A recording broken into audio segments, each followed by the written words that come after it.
How you folks? Okay, I'm gonna make you guys this video. This is a request video from my main homie, and it's entitled "The Dying God." And so we'll preface it by saying there's two types of white people. White people, as we know them, came on this planet right at about 242,000 BCE. And you see how they say, oh, we all came from a common mother in East Africa and West Africa, at 100,000 years ago. Then it kind of extended that shit to 150,000 years. Then it went up to about, somewhere between 200 and 300,000. This is the latest one. 242,000 BCE is when they got here. And they came from Mars. It's a lot to that story, but let's just suffice it to say that. And when they got here, a portion of them, more than half of them, the Earth didn't really accept them and killed them all. And the other ones, who today we would call the Armenians, the Earth liked them, and they were able to. They didn't die off. They were able to flourish.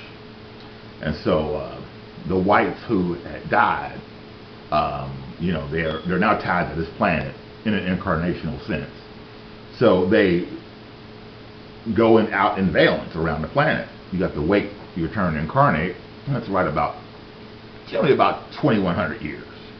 You'll have your incarnations. Now you can incarnate faster if you die abruptly, or if you commit suicide. You'll incarnate back about somewhere between 50 and 100 years or so. So anyway, these ones that the Earth didn't accept, there was some circumstances on the Earth that enabled them to incarnate out of turn. Okay, and so that's when all the problems started. So these are the fallen angels. So the fallen angels are the white people who incarnated out of turn. When you hear these terms in the Bible, like the Nephilim, the Watchers, and stuff like that, that's not the white people. That's not the fallen angels. The Nephilim Watchers, who were Titans, are the Olmecs. Watcher indicates that the person is part of a security force. They watch shit. They security. That's your Olmec. Those are the original security force of the planet. So, well, not the original, but they're the most dynamic security force ever on the planet. Okay.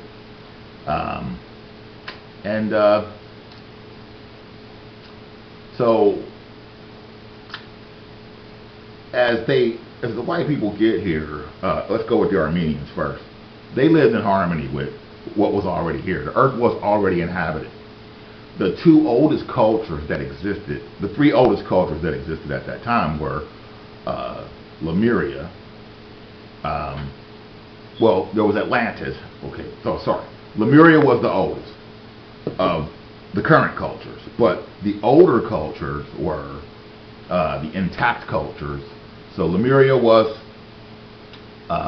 like the headquarters of everything. They ran the show on the planet. But there was some older cultures that came from more ancient times, and Lemuria basically took them over and dominated them, and those were India and Japan. So whenever you hear somebody say, something like,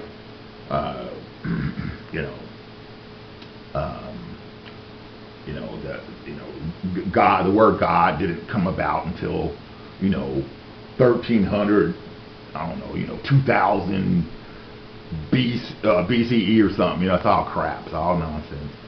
The word for God in the Vedic scripts, in the Vedic texts, the Puranas especially, go back over 1 billion years. The Chinese have the same type of folklore, because those are the two oldest intact cultures on the planet. So the ones who founded Atlantis are the Zapotecs. That's the combination of the Toltecs, the Olmecs, and the Aztecs. Now you hear all this crap about, oh, the Aztecs were from this time period to this time period. I know because I've been to South America 55 million times, and that's all bullshit. Aztecs, Olmecs, and Toltecs were one group, cumulatively, termed the Zapotecs. And they just had different functions within the particular group, but those functions were also interchangeable. But mainly, the Toltecs were the engineers of the technology. The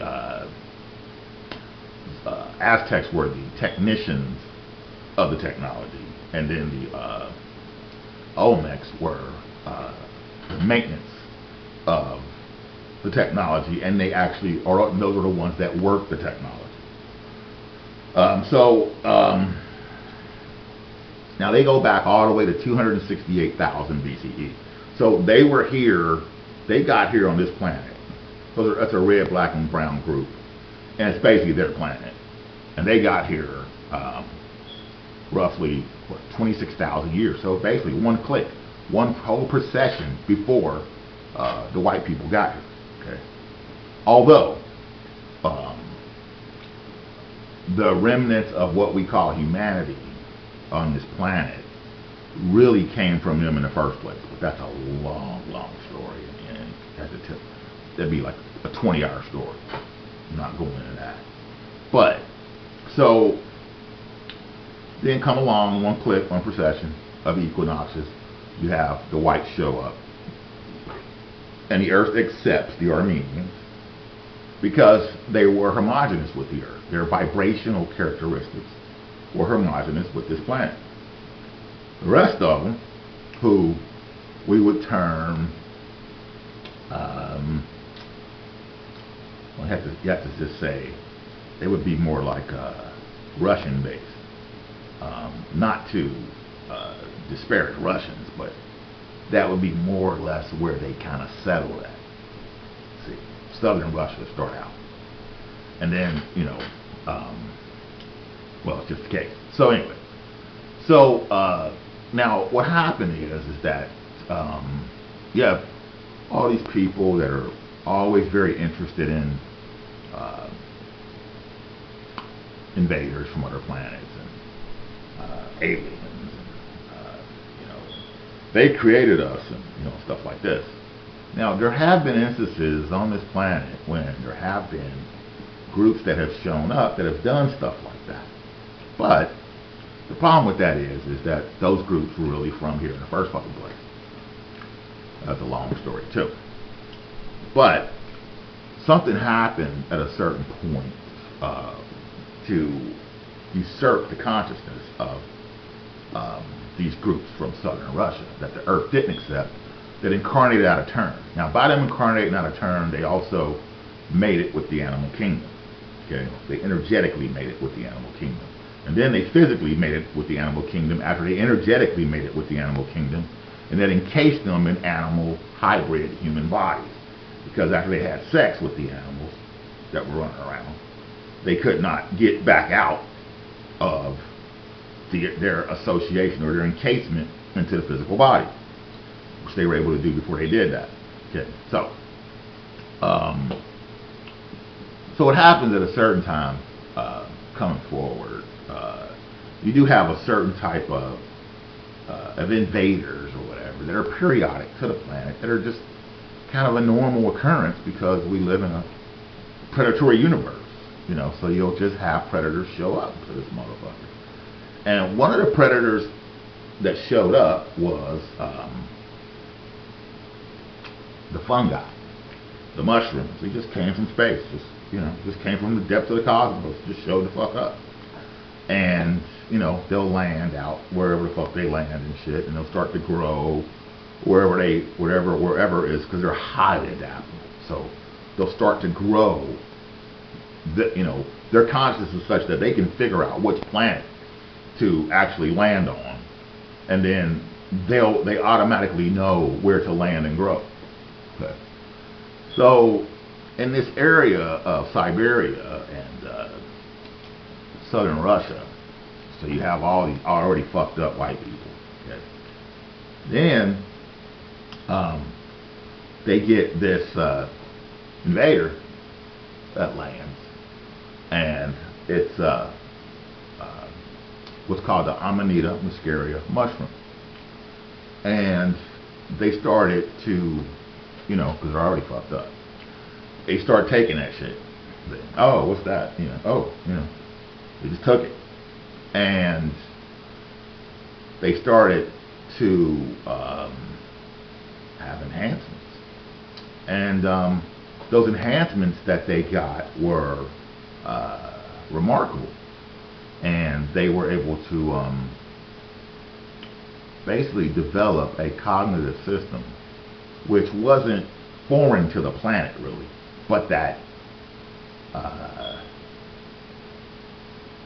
was much, much more enhanced than the average everyday person that you know, was basically already incarnated here.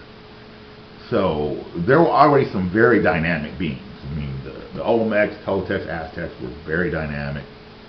They had not actually went and built Kemet yet, but the Zapotecs, Olmecs, Aztecs, and Toltecs did build Atlantis, and the actual root word of Atlantis is atoll, and the only place you find that is the atoll word, the root word, is in you know, amongst the Nahuatl speaking tribes, which were like, you know, people are most familiar with the Mayans, so I just say the Mayans, but technically it's the Olmecs, Toltecs, and Aztecs. Those are the root cultures of where the Mayans come from. So this is the group that built Atlantis.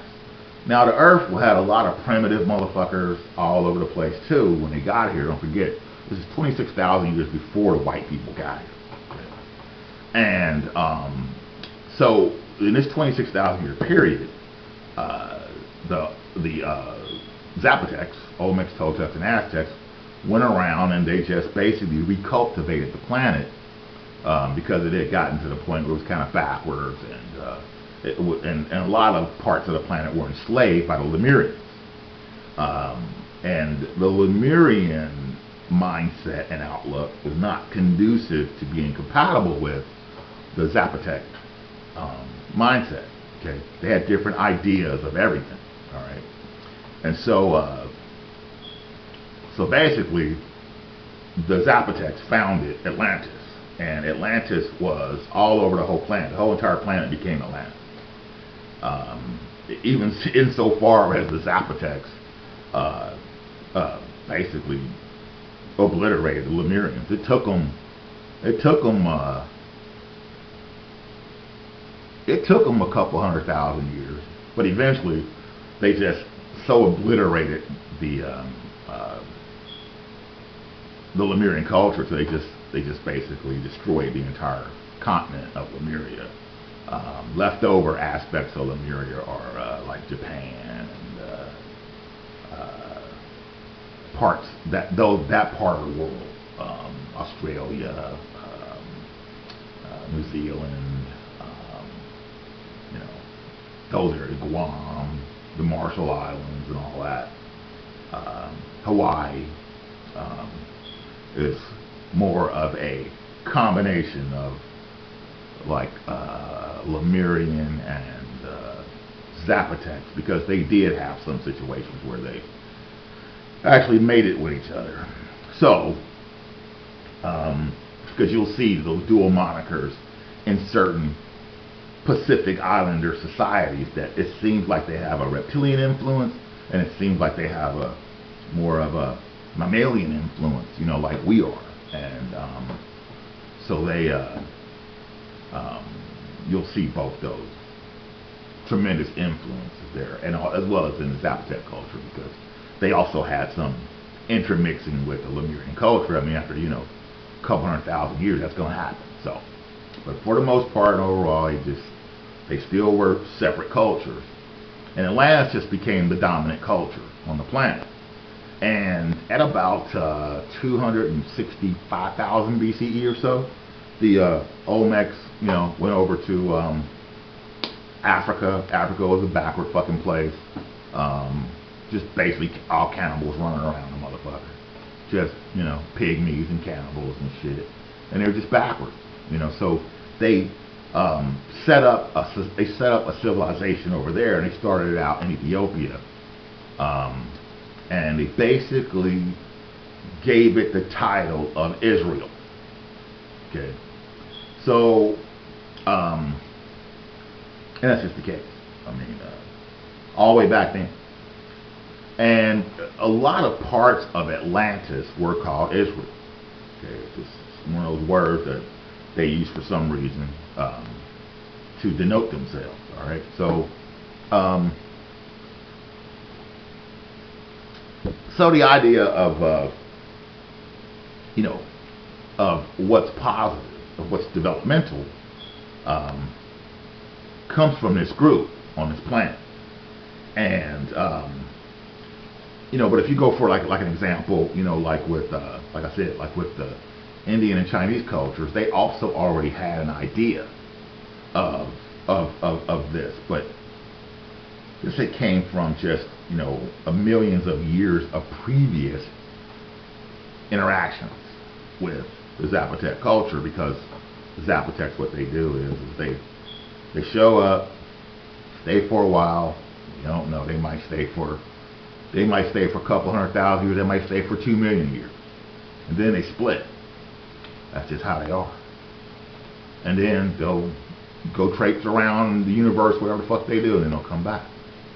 And so anyway,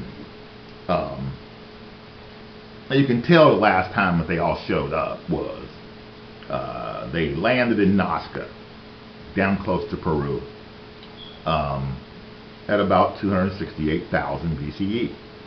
Now you'll hear some stories told that all of South America was backwards and all this kind of shit until this white motherfucker shows up named either Viracocha or Quetzalcoatl or Kukulkan. But see, that's just a white person's story to satisfy the story that I'm about to tell you of the dying God, to satisfy the story of the myth of the dying God. They figured it out. Okay, the white people figured it out. They figured out how to kill everything. Okay, and so what does Viracocha supposedly look like? What's Quetzalcoatl supposedly look like? What does Kukulkan supposedly look like? Well, remember Montezuma, when they showed up, was like, there's Cortez. He's Quetzalcoatl. He's Kukulkan. We'll take all of our gold and everything and we'll give it to him. And then what did Atahualpa do? The Inca Lord did the same thing. Remember? Oh, it's Cortez and Pizarro, and oh my God, they're the promised return of God. The Kukulkan, the Quetzalcoatl, the Viracocha. See what I'm saying? But see, there's a story that Credo Mutwa told, the last living Zulu Sanusi. I don't know if he's still alive or not, but he told this story of the Men of the Terrible Clock, and it's a precursor it's like a really evil type group of white sorcery demons that show up, and they learn everything about your culture. Everything. They might stay for a couple 100 years, 500 years or something like that, and they learn everything about your culture, and then they just leave. They come out of the ground, look kind of like skeletons and shit, and then they go back into the earth, and you don't know where they came from. See? And so they learn everything about you. See what I'm saying? Everything. All your religions, all your wise stuff, all your stuff about how you're connected to the earth as an indigenous culture, all about your technology, all about everything. And then they just leave. Now they got all this tech, all this intelligence on you. See what I'm saying? They might have stayed 400 or 500 years and they just split. That's the story that Credo Moot told. See, and this is the reason why the indigenous cultures were susceptible to this invasion, and then turning around and just saying, "Oh, here's everything European whitey." See, because that intelligence was taken back to the white demon world, basically, and then they infused that into the whites that incarnate, the ones that are susceptible or sympathetic to being that way. So then what happened is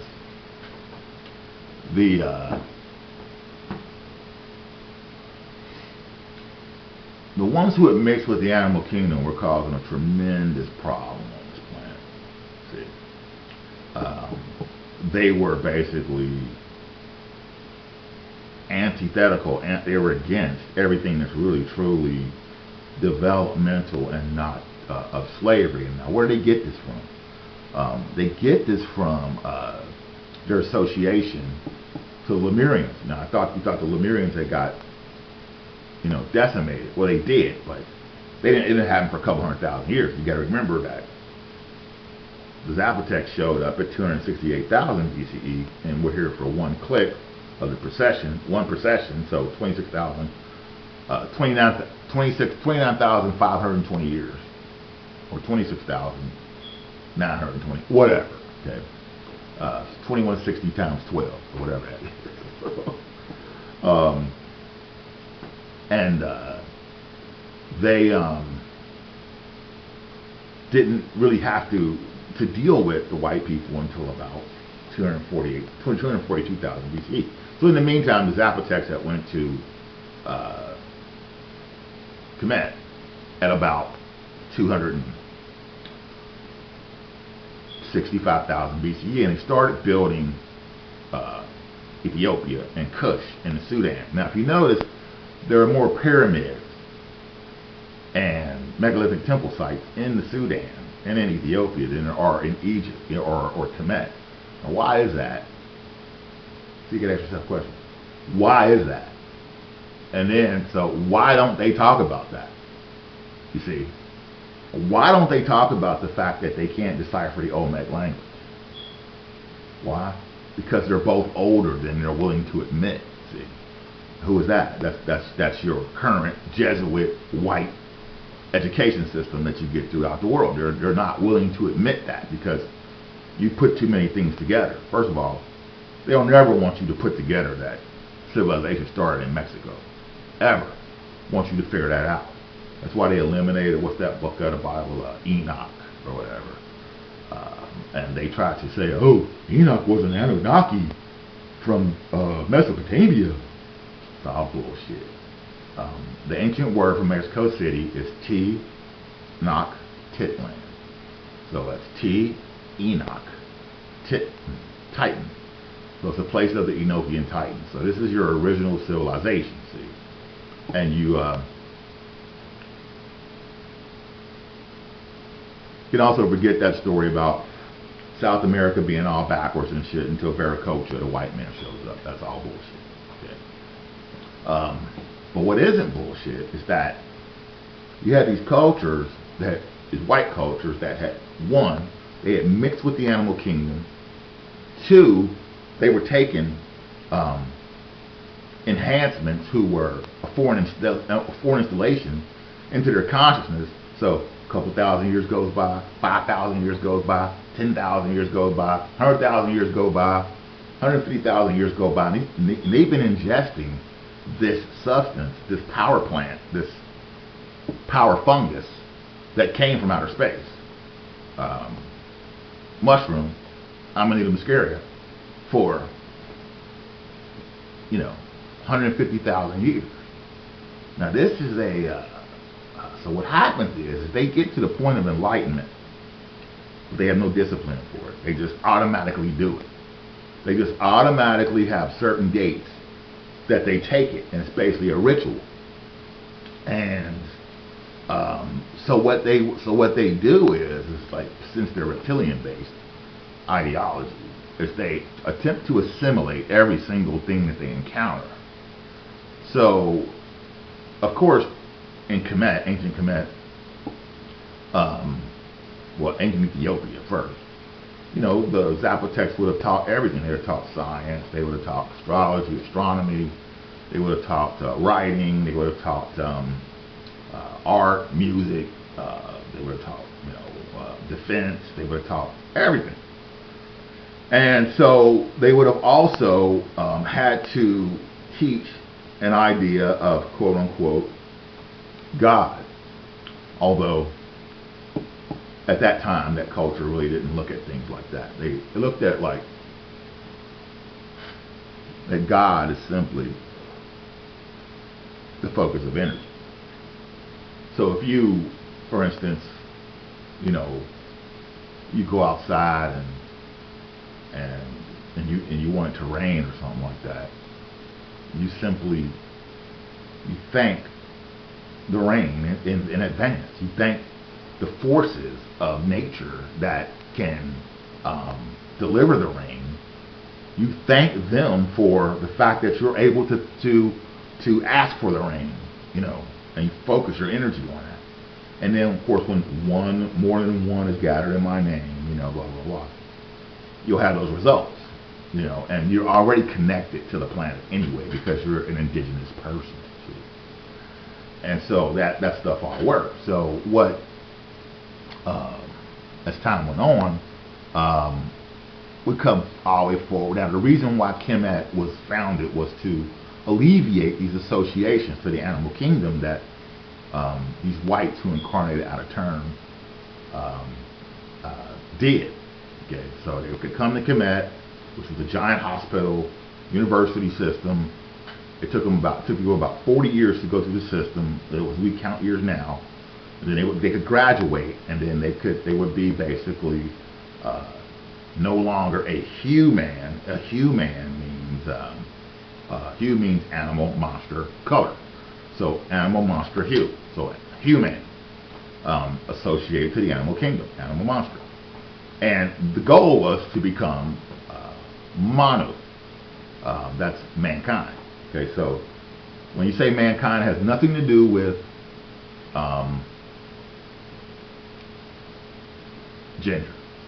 It just has to do with the fact that you've developed yourself so much on a spiritual level, an energetic level, a mental level, artistic level, philosophical level, the positive ways of development, that under conditions of dynamic tension, the animal nature does not take over.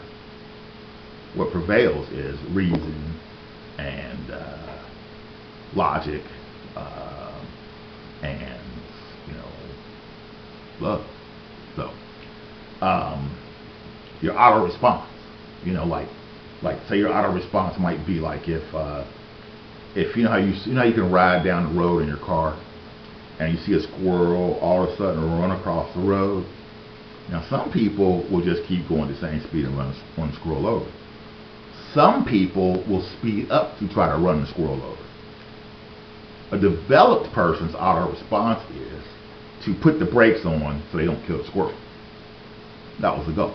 And that's what you learn in Kemet. So we're here to teach this idea of God. Although they weren't really called gods, but Kemet was founded on the basis of what's called netters. Those are personifications of universal principles that I was just talking about, the ones that develop you in a positive way.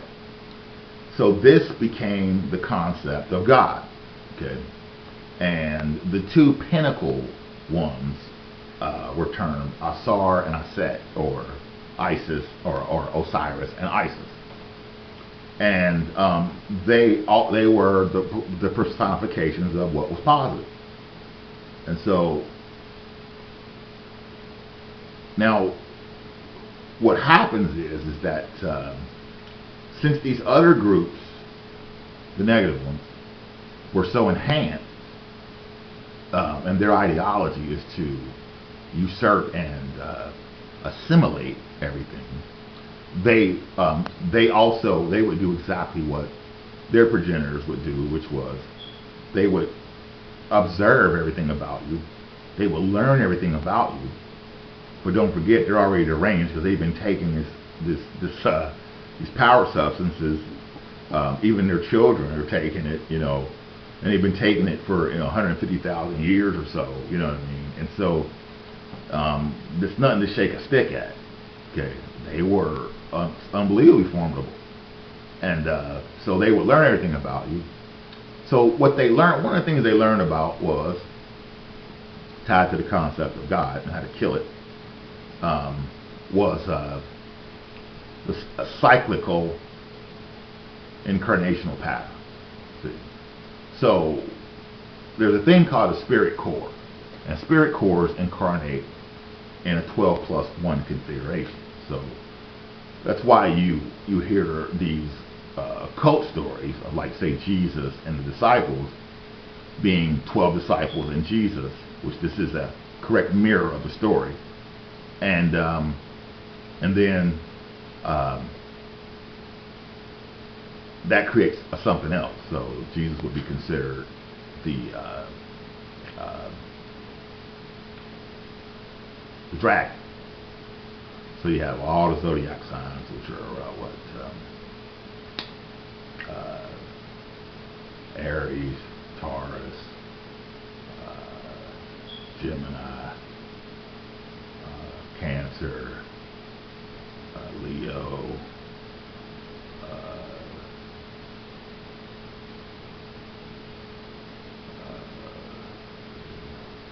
Libra,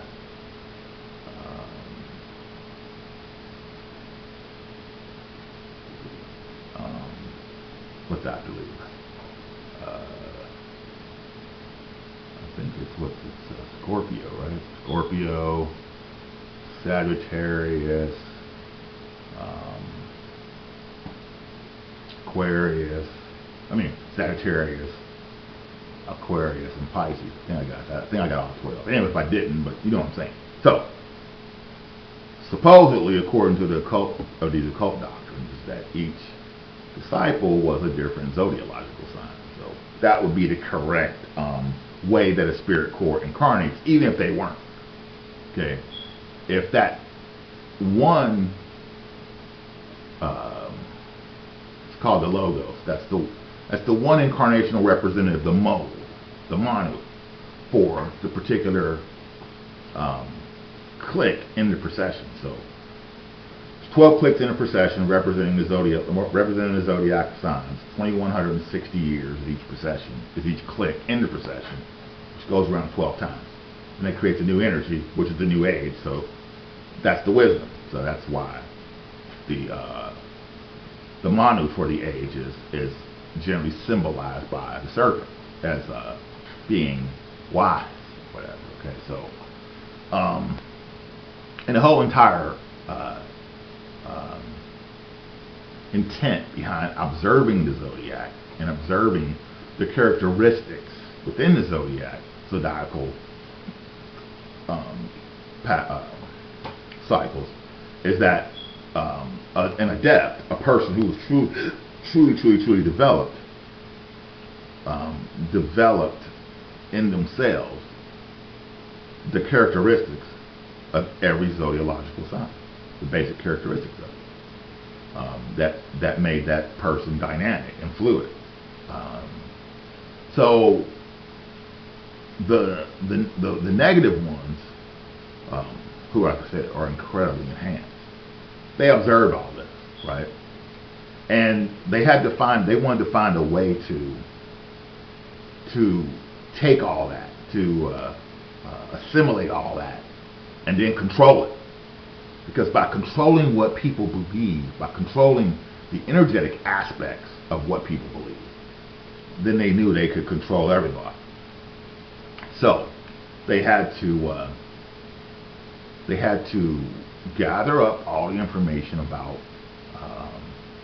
the psychological, the spiritual concepts, the mental concepts, um, the things that are mainly of a expression of the spirit, okay, if you will. That's sort of the case right there. And they found out that they could use a certain system, and they could bastardize it. They could roll everything all into one under one umbrella, so they could run around and they could invade and assault and kill indigenous people after they learn everything about them. So they learn everything about them, then they destroy the evidence. This is the pattern. That's the white pattern. So they learn everything about the indigenous person, and then they destroy the evidence. So then only they know the secrets of it, because they'll take copious, detailed, chronological observations, and and the white talents are is that they are analytical. They give everything a definition, and they have a highly organized mind pattern. And there's a reason for that. That basically we're responsible for, because it's non-whites who actually enhance them to be that way, trying to fix them a few times. Okay. So, because you hear in the Bible, you see in the Bible, they say, "Oh, we were created. God created. Let's create them after our likeness and our image," and then God destroys them all. Then all of a sudden, the Lord God creates them again. It's telling you. That's a story that's mixed together, but it's telling you, what happened. So anyway, so they were created to be the way they are because of us, which was a mistake. We should not have enhanced them the way that we did. Okay, but we did. So that's the reason why white supremacy is prevalent today, because we created it. We're just dealing with the karma of creating it. That's all. So we came up with this system that they developed, coming from the ones who ingested all the amanita over the years, and they started to come up with a pattern they could basically control everybody energetically with, and they called that basically myth Ra-ism. That's the myth of the sun god Ra. And the reason why they're able to do this is because people were developed enough at a certain point in the past that stuff wouldn't really work on. But as people do develop, then they can graduate the earth plane. And as they graduate the earth plane, what's left over is not quite as dynamic as them. So it becomes a copy of a copy of a copy of a copy of a watered down copy. So after a while, the ones who are here, they have a little bit of superstition, or they're not as dynamic as the ones that came before them in this type of developmental process. So at a certain point, the ones who were negative were basically more dynamic than the ones who were positive. And they knew more about the ancient system of people call it religion. I don't really want to call it religion, but let's just call it religion for lack of a better word. They knew more about the ancient religions that those cultures lived by than even those cultures did. And this is how they were able to take over. So what they did was they wanted to make everybody's culture have a mind's eye ideology, have a religion, an internal genetic religion of white supremacy, that they're superior, that they are supreme.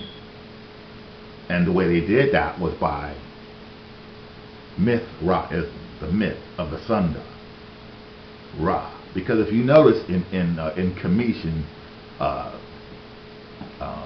mythos, you had Osiris, which was the main god or whatever, but there was one god which was even more dynamic than Osiris, and that was Ra. See, Osiris was like the main god, but Ra was even more dynamic than Osiris. See,